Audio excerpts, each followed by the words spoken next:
आज थोडीशी शॉपिंग करायची होती म्हणून आम्ही निघालो, मी आणि माझे हस्बंड. खूप घाई असल्यामुळे आम्ही डायरेक्ट डीमार्टमध्ये गेलो. तिथे बॉटल्स वगैरे बघितल्या. वेगवेगळ्या क्वालिटीच्या बॉटल्स होत्या. मला आणि घरातला आमच्या दोघांना बॉटल्स घ्यायची होती. बॉटल घेतल्यानंतर आम्ही पुढे निघालो आणि तिथे LED बल्ब बघितले. LED बल्ब पण खूप व्हरायटीमध्ये होते. कोणत्या कंपनीचा LED बल्ब घेऊ हा विचार करत असता त्याच्यामधून एखादा LED बल्ब उचललाच. LED बल्ब घेतल्यानंतर इकडे तिकडे नजर मारताच आमचं लक्ष गेलं कॅलेंडरवर. 2026चे कॅलेंडर आलेले होते. जास्त घाई होती म्हणून इकडे तिकडे नजर मारले, अजून इतर काही वस्तू घ्यायची आहे का.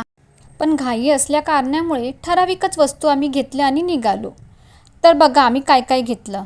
बॉटल घरचसाठी, छोटी बॉटल माझ्यासाठी, LED बल्ब घेतला आणि तेजू नीलूसाठी रब्बरही घेतलं.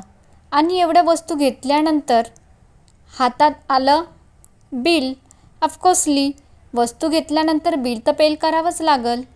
अशी होती आमची झटपट खरेदी.